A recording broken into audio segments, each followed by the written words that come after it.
না পাঠানো চিঠি। সুনীল গঙ্গোপাধ্যায়। মা, তুমি কেমন আছো? আমার পোষা বেড়াল খুঞ্চু, সে কেমন আছে? সে রাত্রি কার পাশে শোয়? দুপুরে যেন আলী সাহেবদের বাগানে না যায়। মা, ঝিঙে মাচায় ফুল এসেছে। তুলিকে আমার ডুরে শাড়িটা পরতে বলো। আঁচলের ফেসোটা যেন সেলাই করে নেয়। তুলিকে কত মেরেছি, আর কোনোদিন মারব না। আমি ভালো আছি, তোমরা আমার জন্য চিন্তা করো না। মা, তোমাদের ঘরের চালে নতুন খড় দিয়েছ? এবারে বৃষ্টি হয়েছে খুব। তরফদার বাবুদের পুকুরটা কি ভেসে গেছে? কালো ফুলোরা মাছ পেয়েছে কিছু? একবার মেঘের ডাক শুনে কই মাছ উঠে এসেছিল ডাঙায়। আমি আম গাছতলায় 2টো কই মাছ ধরেছিলাম। তোমার মনে আছে মা? মনে আছে? আলী সাহেবের বাগানে সেই নারকোল চুরি করে আনিনি, মাটিতে পড়েছিল, কেউ দেখেনি। নারকেল বড়ার সেই স্বাদ এখনো মুখে লেগে আছে। আলী সাহেবের ভাই মিজান আমাকে খুব আদর করত। বাবা একদিন দেখতে পেয়ে চেলা কাঠ দিয়ে পিটিয়েছিল আমায়। আমার কি দোষ? কেউ আদর করলে আমি না বলতে পারি? সেই দাগটায় হাত বুলিয়ে বাবার কথা মনে পড়ে। আলী সাহেবদের বাগানে আর কোনোদিন যাইনি। আমি আর কোনো বাগানে যাই না মা। বাবার জন্য আমার খুব কষ্ট হয়। আমি ভালো আছি, বাবা যেন আমার জন্য একটুও না ভাবে। তুলি কি এখনো ভূতের ভয় পায় মা? পুকুর পাড়ে তুলি আর আমি কলা বউ দেখেছিলাম। সেই থেকে তুলির ফিটের ব্যারাম শুরু হলো। দাদা সেই কলা গাছটা কেটে ফেললো। আমি কিন্তু ভয় পাইনি, তুলিকে কত খেপিয়েছি। আমার আবার মাঝরাত্রে সেই কলা বউ দেখতে ইচ্ছে করে। হ্যাঁ, ভালো কথা। দাদা কোনো কাজ পেয়েছে? নকুরবাবু যে বলেছিল বহরমপুরে নিয়ে যাবে। দাদাকে বলো ওর ওপর আমি রাগ করিনি। রাগ পুষে রাখলে মানুষের বড় কষ্ট। আমার শরীরে আর রাগ নেই। আমি আর এক ফোঁটাও কাঁদি না মা। হোটেল থেকে দুবেলা আমার খাবার এনে দেয়। মাংস মুখে দিই, আর তুলির কথা, কালু ফুলুর কথা মনে পড়ে। তোমাদের গ্রামে পটল পাওয়া যায় না। আমি আলু পটলের তরকারি খাই, পটল ভাজাও খাই। হোটেলে কিন্তু কখনো শাক রান্না হয় না। পুকুর পাড় থেকে তুলি আর আমি তুলে আনতাম কলমি শাক।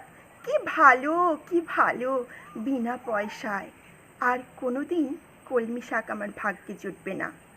জোর হাওয়া দিলে তাল গাছের পাতা সরসর করে, ঠিক বৃষ্টির মতন শব্দ হয়। এই ভাদর মাসে তাল পাকে, ঢিপ ঢিপ করে তাল পড়ে। বাড়ির তাল গাছ দুটো আছে তো। কালু তালের বড়া বড় ভালোবাসে। একদিন বানিয়ে দিও। তেলের খুব দাম জানি, তবু একদিন দিও। আমাকে বিক্রি করে দিয়ে 6,000 টাকা পেয়েছিলে। তা দিয়ে একটা গরু কেনা হয়েছে তো। সেই গরুটা ভালো দুধ দেয়। আমার মতন মেয়ের চেয়ে গরুও অনেক ভালো। দুধ বিক্রি করে সংসারে সুসার হয়। গরুর বাছুর হয়, তাতেও কত আনন্দ হয়। বাড়িতে কন্যা সন্তান থাকলে কত জ্বালা। দুবেলা ভাত দাও রে, শাড়ি দাও রে, বিয়ের জোগাড় করো রে, হাবলু মিজান শ্রীধরদের থাবা থেকে মেয়েকে বাঁচাও রে। আমি কি বুঝি না? সব বুঝি, সব বুঝি। কেন আমায় বিক্রি করে দিলে তাও তো বুঝি। সেই জন্যই তো আমার কোনো রাগ নেই, অভিমান নেই। আমি তো ভালোই আছি, খেয়ে পড়ে আছি। তোমরা ওই টাকায় বাড়ি ঘর সারিয়ে নিও ঠিকঠাক। কালু ফুলুকে স্কুলে পাঠিও, তুলিকে ব্রজেন ডাক্তারের ওষুধ খাইও। তুমি একটা শাড়ি কিনো, বাবার জন্য একটা ধুতি। দাদার একটা ঘড়ির শখ, তা কি ও টাকায় কুলোবে? আমি কিছু টাকা জমিয়েছি, সোনার দুল গড়িয়েছি। একদিন কি হলো যেন মা, আকাশে খুব মেঘ জমেছিল। দিনের বেলা খুটখুটি অন্ধকার, মনটা হঠাৎ কেমন কেমন করে উঠল। দুপুরবেলা চুপি চুপি বেরিয়ে ট্রেনে চেপে বসলাম। স্টেশনে নেমে দেখি একটা মাত্র রিক্সা, সাইকেল রিক্সা। খুব ইচ্ছে হলো একবার আমাদের একবার তোমাদের বাড়িটা দেখে আসি। রথতলার মোড়ে ঢুকতেই কারা যেন চেঁচিয়ে উঠল, কে যায় কে যায়। দেখি যে হাবলু সিদ্ধার্থের সঙ্গে তাস খেলছে দাদা। আমাকে বলল, হারামজাদি, কেন ফিরে এসেছিস? আমি ভয় পেয়ে বললাম, দাদা আমি ফিরে আসিনি গো, থাকতেও আসিনি, একবার শুধু দেখতে এসেছি। হাবলু বলল, এটা একটা বেবুষ্টে মাগি। কি করে জানলো বলো তো? তা কি আমার গায়ে লেখা আছে? আর একটা ছেলে চিনি না বলল, ছি ছি ছি, গায়ের বদনাম। হাবলু রিক্সাওয়ালাকে চোখ রাঙিয়ে বলল, ফিরে যা। আমি বললাম, দাদা আমি মায়ের জন্য কটা টাকা এনেছি, আর তুলির জন্য। দাদা টেনে এক চড় কষালো আমার গালে। আমাকে বিক্রির টাকা হকের টাকা, আর আমার রোজগারের টাকা নোংরা টাকা। দাদা সেই পাপের টাকা ছোবে না, ছিনিয়ে নিল শ্রীধর, আমাকে ওর দূর দূর করে তাড়িয়ে দিল। আমি তবু দাদার ওপর রাগ করিনি।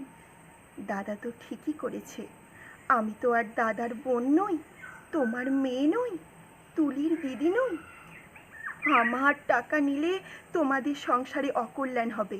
না না, আমি চাই তোমরা সবাই ভালো থাকো, গরুটা ভালো থাকুক, তাল গাছ দুটো ভালো থাকুক, পুকুরে মাছ হোক, খেতে ধান হোক, ঝিঙে মাচায় ফুল ফুটুক। আর কোনো দিন ওই গ্রাম অপবিত্র করতে যাব না।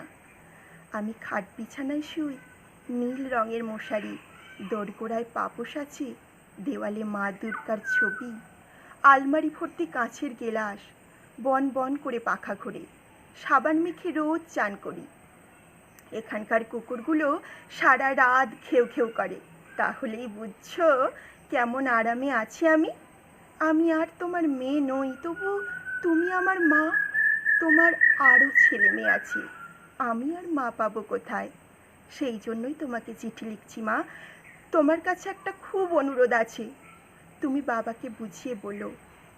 তোমার পায়ে পড়ি মা, তুলিকেও যেন আমার মতন আরামের জীবনে না পাঠায়। যেমন করে হোক তুলির একটা বিয়ে দিও, ওর একটা নিজস্ব ঘর সংসার, একজন নিজের মানুষ। আর যদি কোনো রকমেই ওর বিয়ে দিতে না পারো, ওকে বলো গলায় দড়ি দিয়ে মরতে। মরলেও বেঁচে যাবে মা, মরলেও বেঁচে যাবে। নমস্কার।